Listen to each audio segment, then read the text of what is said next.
Bismillahirrahmanirrahim. Assalamualaikum warahmatullahi wabarakatuh dan selamat sejahtera buat sahabat-sahabat pakcik semua. Alhamdulillah kita bertemu lagi dalam kelas mengaji tulis artikel jurnal di tahap 2 dan siri ke-9. Alhamdulillah, seperti mana yang pakcik maklumkan dalam siri ke-8, so hari ini adalah hari yang terakhir untuk sesi pengenalan sebelum kita masuk ke fasa yang kedua, iaitu daripada literature review di siri yang ke-10. Okey, sama seperti siri yang ke-8, hari ini ada 6 lagi artikel jurnal yang kita perlu lihat dari segi bagaimana kita mengambil idea-idea yang menarik di sini, yang simple, yang ringkas, yang mana kita boleh ambil untuk kita aplikasi, kita ubah sesuai untuk dalam topik kita. Beberapa idea ini perlu diambil dari segi diversify. Bukan hanya pada satu artikel, katalah satu artikel untuk diversify kepelbagaian dalam menulis dalam satu perenggan supaya menjadi naratif yang baik. Malah kalau macam pakcik, secara keseluruhan pakcik mungkin dah menulis almost menghampiri 200 artikel jurnal. Tapi di situ sebenarnya pakcik kena belajar. Bukan disebabkan kuantiti 200 tu, tapi bagaimana kalau orang follow pakcik dari segi satu artikel, mungkin dia dah tahu dah pakcik kalau style tu dia macam ni. Jadi mungkin statik, tidak ada perubahan. Jadi pakcik kena usaha untuk tambah baik bagaimana menulis supaya orang yang baca artikel pakcik tu nampak ada kelainan. Kelainan tu lebih kepada upgrade, ada penambahbaikan, okey, secara kecil ataupun besar. Jadi orang ataupun investigate ataupun macam ni lah, bila kita bedah kita nampak okey, ni very good example untuk follow. Macam pakcik pun kadang-kadang pakcik ambil artikel-artikel daripada luar, daripada top publisher, kerana pakcik pun sedar artikel-artikel pakcik juga ada yang juga yang sesuai, tapi banyak yang tak sesuai. Sebab tu kita kena perlu belajar dan lihat artikel-artikel daripada luar, so kita boleh tengok idea dia. Dan kebanyakan artikel, hampir semua, contoh artikel yang pakcik bagi ni adalah daripada top publisher, supaya saya mengharapkan yang mendengar ni, sahabat-sahabat semua, kita dapat sama-sama terbit di top publisher. Okey, kalau yang dah, kita akan tambah kuantiti. Yang belum, pakcik doakan semoga semuanya dipermudahkan. Okey, kita pergi artikel yang pertama untuk siri yang ke-9 ni. Topik dia, why do some SMEs become high growth firms? Tanda soal, the role of employee competence. Okey, untuk topik ni dia ada satu perenggan pakcik ambil di permulaan, maksudnya introduction, jadi first paragraph tu. Okey, kat sini tema dia adalah permulaan dengan persoalan, dan di akhir nanti dia highlightkan tentang requirement ataupun keperluan. So, pakcik baca perenggan ni. What are the main factors driving the rapid growth in the firm size? Tanda soal. Jadi dia dalam first ayat ni dia nak beritahu dalam bentuk what are the main factors. Okay, rapid growth in the firm size. The question is important for the society as the firm experiencing this type of growth. Bracket, high growth or fast growing firms are the biggest generators of new jobs that do not directly replace an old occupations. Okay, ada citation kat situ. So ni pakcik ada bracket, pakcik ada box kan, kotakkan warna biru. Ayat dia pendek tapi sangat berkesan. Okay, kita boleh belajar ayat ni. These firms does strengthen the business environments. Ingat ayat dia. This firm does strengthen the business environment. So ayat ni simple dan sebagainya. Ni nak menyatakan keperluan. Okay, kemudian high growth is an especially important topic in Nordic countries where a high level of employment is needed to finance the expensive welfare state. Okey, perenggan ni secara keseluruhan dia mulakan dengan persoalan. Kan kadang-kadang kita menulis pengenalan macam itu menggambarkan isu kritikal, menggambarkan konteks global, ada yang bagi definisi, tetapi ini memulakan dengan persoalan, kemudian menyatakan keperluan dan kepentingan topik ini. Jadi perenggan ni kita belajar, kita boleh buat satu perenggan dengan permulaan dengan persoalan. Okay, jom kita tengok yang artikel yang kedua. Artikel kedua ni tajuk dia adalah Augmenting Customer Loyalty Through Customer Experience Management in the Banking Industry. So topik ni berkaitan customer loyalty dengan customer experience. Dekat industri mana? Banking. Okey, di sini seperti yang contoh siri yang ke-8, Di sini ada 4 perenggan, tetapi 4 perenggan ni adalah line pendek. Maksudnya setiap perenggan tu ada 2 line atau 3 line. So kat sini ada 4 perenggan. You just bayangkan satu bukan satu page, half page dia ada 4 perenggan. Maksudnya 2 line, 3 line, 2 line, 2 line pendek. Maksud kat sini tema dia adalah perenggan pendek. Tetapi dalam 4 perenggan ini topik yang nak dibincangkan adalah isu kritikal. Di hujung nanti dia come out dengan solution. Macam mana nak hadapi kritikal ini, isu ini. Okey, baca-baca ada 4 perenggan. Perenggan pertama, okey, boleh ambil juga permulaan ayat dia. Okey. On the backdrop of a low customer experience management practice, what was more worry was the high rate customer churn and portfolio purchasing in the banking industry in Zimbabwe. So kajian dia di Zimbabwe.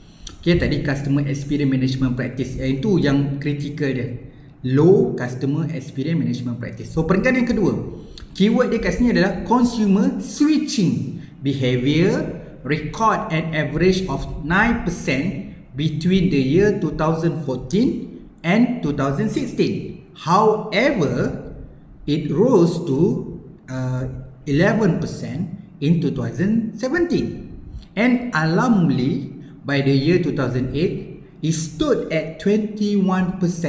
So ini ada citation dia. Okay, yang point kedua adalah consumer switching behavior. Perenggan yang ketiga, the banking industry is no longer the sole provider of financial services as the telecommunication company and microfinance institution, and now also offering almost the same financial services at traditional bank. So ada citation 5 2019. This present a daunting challenge for bank to lock in consumer so as they enhance market share through the competitiveness. So kat keyword kat sini lock in customer. So siapa yang dalam bidang ni, ada 3 yang diperbincang, actually ada 4 tapi 3 perenggan tak dibincangkan. So the low customer experience, consumer switching behavior dan lock in customer.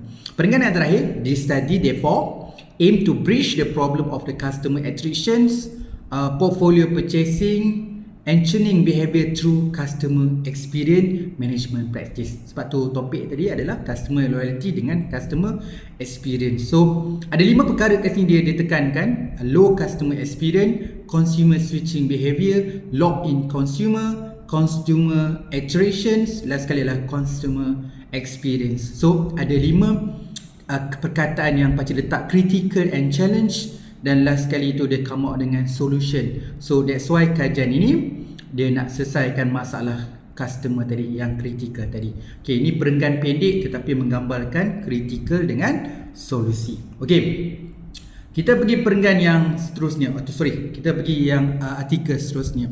Artikel ni bertajuk Implementation of Strategic Human Resource Management Practice. Nanti kalau jumpa perkataan tulis SHRM. Itu maksudnya Strategic Human Resource Management Practice _a review of the national scientific production and new research path.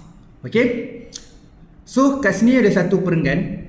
Okay, perenggan ni sebenarnya satu kajian kualitatif. Dia nak beritahu apa yang penting topik ni. Dia menemukan beberapa aspek baru, contoh teknik.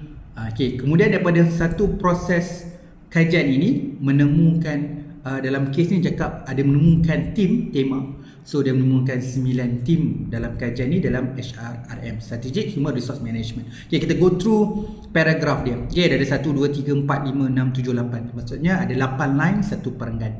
Okay, tema dia baharu dan tema. Okay, bagi orang kualitatif boleh ambil perenggan ni. With this new performance approach of the human resource area, the scientific field of SHRM, Strategic Human Resource Management, has diversified and since seminal study until the most recent development identified.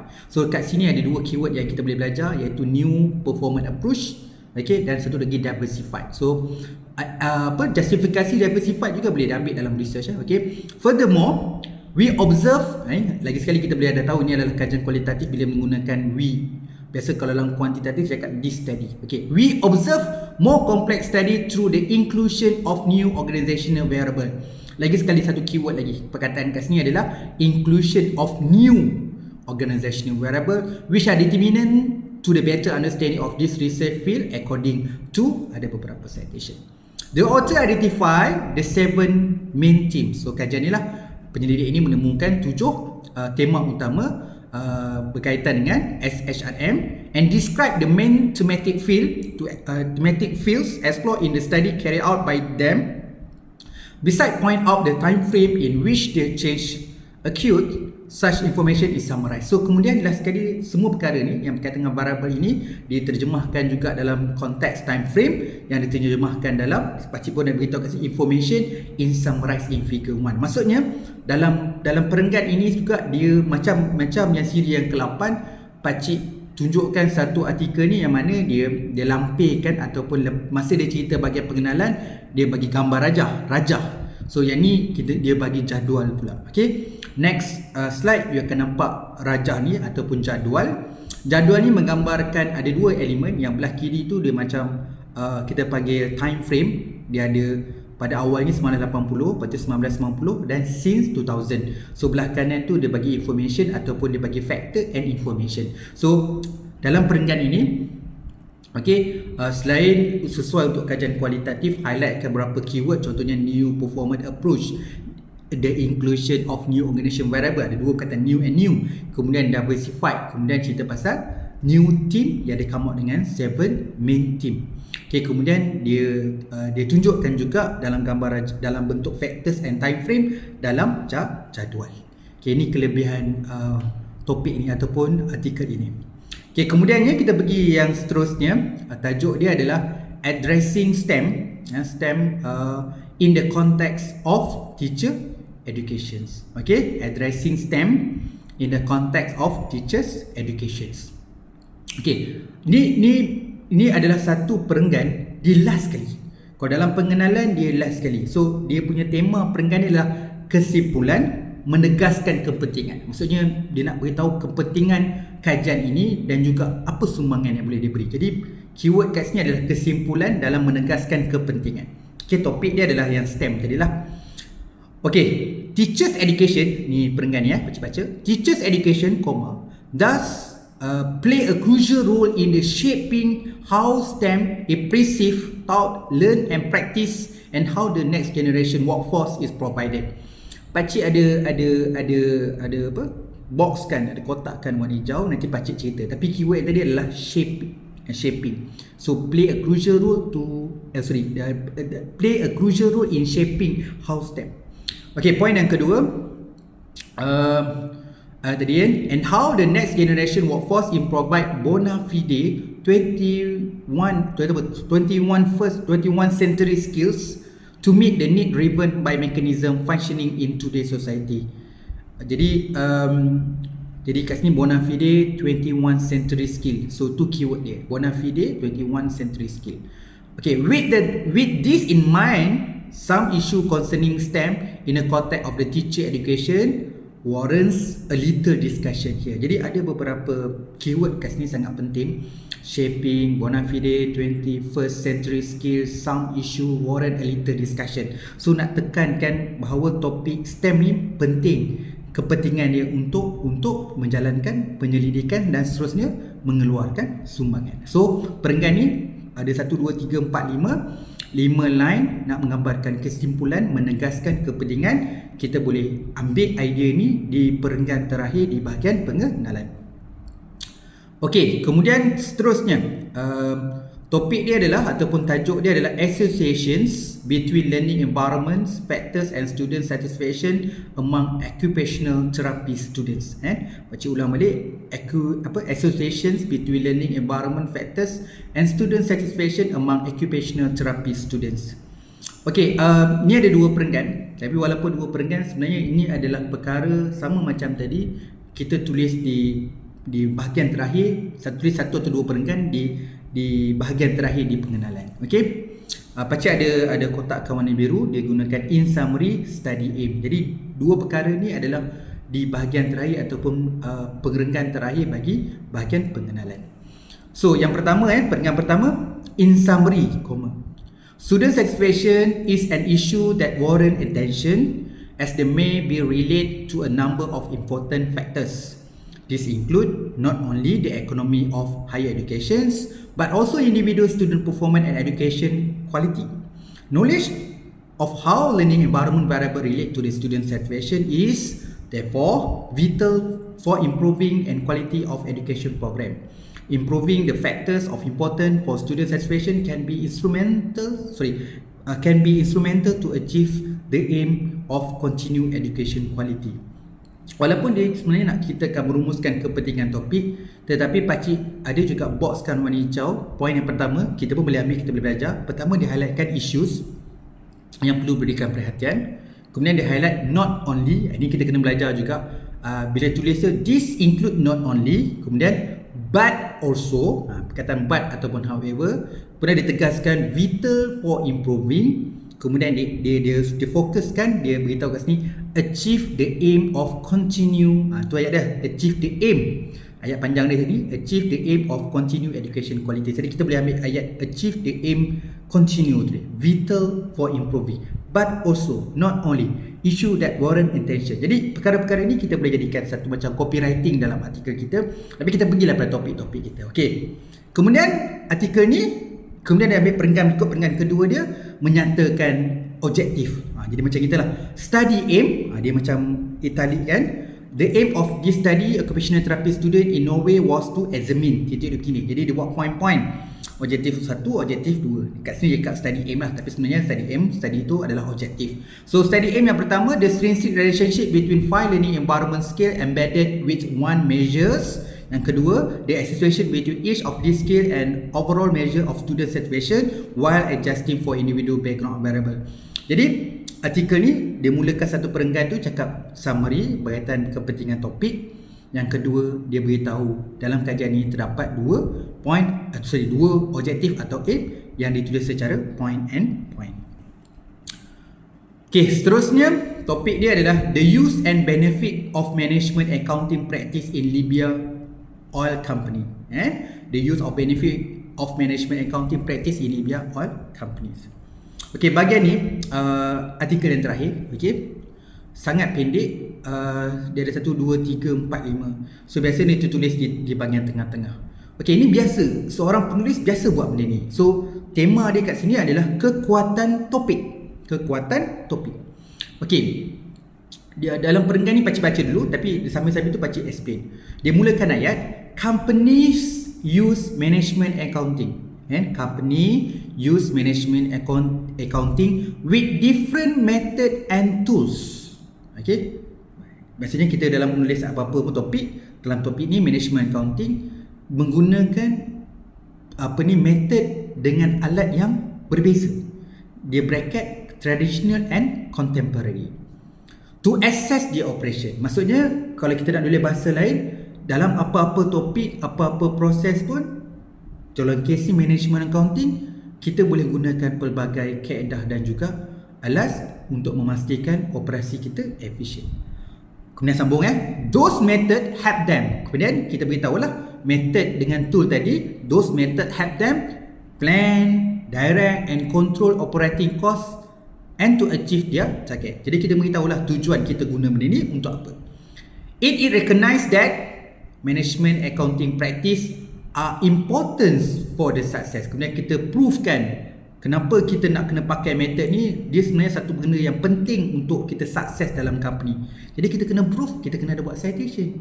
Jadi perenggan ni bagi saya banyak nampak orang tulis, tetapi kadang-kadang tak ada proof. Dalam kes ni dia ada proof, dia ada citation. Dia provekan bahawa benda ni sangat penting kalau company tu nak berjaya. Dia telah dibuktikan oleh kajian-kajian sebelumnya. Jadi perenggan ni bagi saya wajib, boleh dikatakan wajib bagi semua orang, lebih kurang macam ni, sebab dia berada kat tengah-tengah. Kita kena beritahu apa dia, kemudian kita beritahu kenapa nak pakai yang tu, kenapa dia boleh jadi berjaya, dibuktikan dengan proof. Jadi secara keseluruhan tema adalah kekuatan topik, penulisan dengan membincangkan kepentingan topik, kekuatan atau keunikan dalam memberi kelebihan untuk sukses.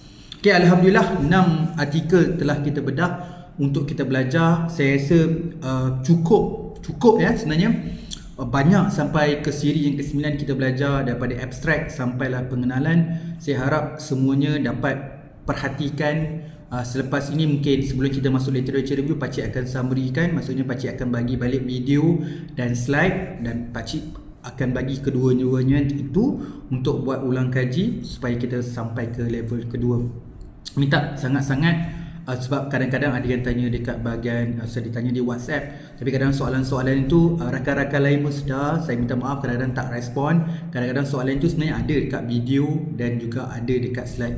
Macam pakcik pesan nak belajar untuk siri 2 ni, video dan slide saling complement, saling berkaitan, saling support antara satu sama lain. Kadang-kadang slide tak jelas, kena tengok video. Kadang-kadang video tu kadang-kadang bila kadang sebutan pakcik tak clear, kadang tengok kat slide dia tambah lebih baik. Sekali lagi pakcik mohon maaf atas segala kekurangan dan kesilapan dalam menyampaikan siri ke-9 ni. Sekali lagi pakcik mohon maaf. Semoga semuanya terus bertambah ilmunya, memperoleh manfaat dengan topik ni, sentiasa bersyukur, sentiasa committed dengan kelas mengaji ni, dan pakcik doakan semoga semuanya sukses dan berjaya dan dipermudahkan. Okey, terima kasih. Assalamualaikum dan selamat malam.